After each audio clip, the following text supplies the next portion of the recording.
Well, Nadem is back with me as well as Mark Ogden. And guess what we're talking, boys? Ronaldo. Cristiano Ronaldo. Portugal were in training for the first time today in Doha. So, of course, everyone is still talking about that interview, Augie, and the reports that Man United are moving forward with trying to terminate his contract. What's the latest on that?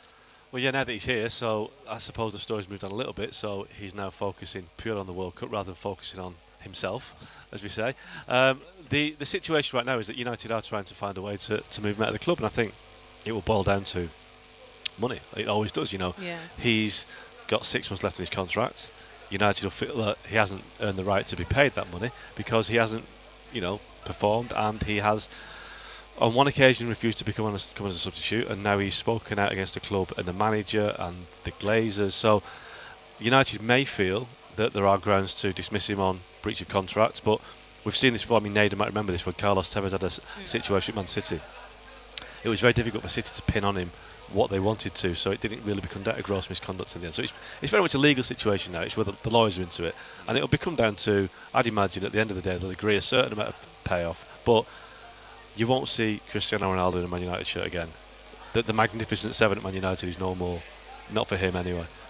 Well, I'm sure some hearts broke definitely hearing that. I felt a bit of sadness in him. I felt a bit of sadness. Well. You know, I feel sadness throughout this entire debacle. And with that said, you mentioned Carlos Tevez at Manchester City. This isn't the first time that a big name and a great player, an iconic player, has left a club under bitter circumstances. But Nadem, now we touched on whether this taints Ronaldo's legacy overall. And you did say for Manchester United fans possibly, but overall as a player, maybe not. But has he now run the risk of everybody remembering him now for this bitter exit at Manchester United than anything else? I think, from my perspective, for the United fans, yes. But for fans of Ronaldo, who are plentiful, as we can see on social media and just the way that we talk about football in general. Why are you looking at me that hard?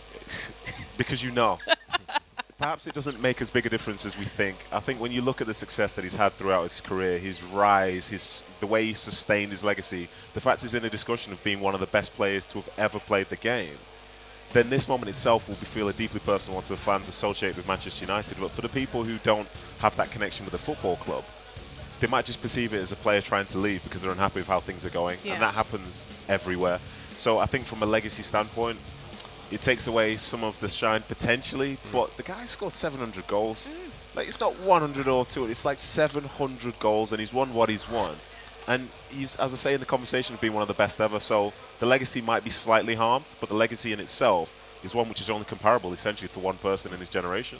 And Augie, just back to the contract talks and possibly thinking of where he could go. As Nadem said, this is still Cristiano Ronaldo, He's still one of the best to just have ever played the game, or probably one of the best of our generations as well, along with Lionel Messi. We spoke about it with Jules yesterday, that he's still Cristiano Ronaldo. If he takes the payout, who could probably get him? Where do you think would be best suited for him that can afford him? This is a problem. When he left Juventus over 12 months ago now, the only club that wanted him in the end was Man United. Juventus couldn't get rid of him. Now, Man United... What about MLS or...? I just don't know about MLS. I just don't know if the money's there. Ronaldo earns absolutely massive money, and wherever he goes, he's got to take a pay cut. Nobody's going to pay him £500,000 a week. Not happening. But let's be honest, a year ago nobody else wanted him. Man United were the only club that were naive enough to take him back. The big clubs out there didn't want to touch him. So 12 months on, 18 months on, you come to January. Now, he's 38 in February. He earns a lot of money. He's no longer the player he was. He scored 3 goals all season. And he's also a problem. He's also a disruptive force in the dressing room. We've seen that at United now. He's a problem for the manager. He's a problem for the players. And he's not performing as he was. So that's quite a toxic combination. Big money, old, not performing, problem in the dressing room. So, seriously. Old. Nadem's getting worried because Nadem's approaching that age. No, but I'm not there yet. For a Not football, there yet, but 2 years or so. For a footballer. But he is a footballer. But he No, I'm not. I'm a broadcaster. I'm a very young broadcaster. I understand exactly what Mark's saying, and it's true because, this is the reality of being a footballer that gets older. No matter how good you think you are, at some point you'll be perceived differently to that because of how old that you are.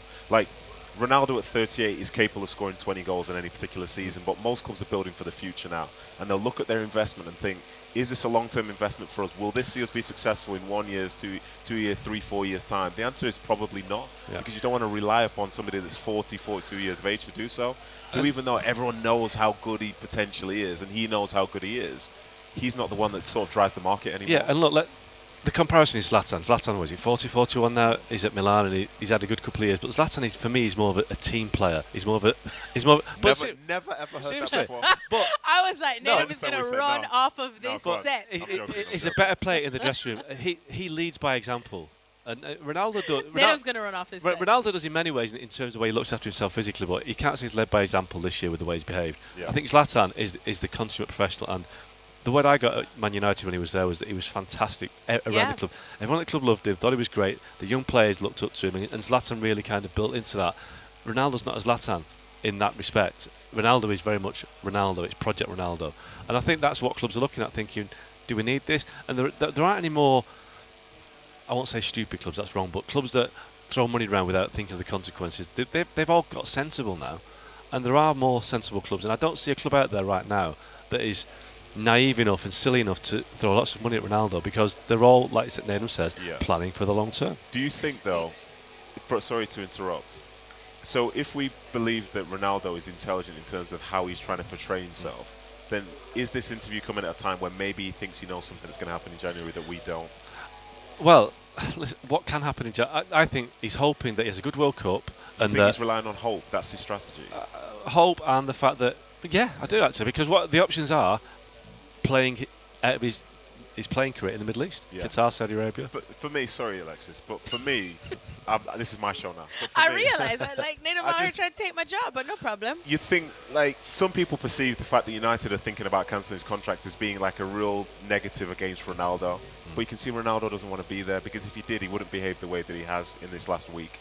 So clearly there's something in my mind that he's maybe keeping away from people, which perhaps is going to maybe catch us off guard. It might not be one of the top clubs that we think of, but I think he knows more about his future. Planned. No, but I think big players like Ronaldo, Messi, Robert Lewandowski and stuff, they're so big now, they know that they can find something. And Messi left Barca under a cloud, didn't end well, did it? Lewandowski left Bayern under a cloud, didn't end well. These players are now, Wayne Rooney at United had a lot of issues.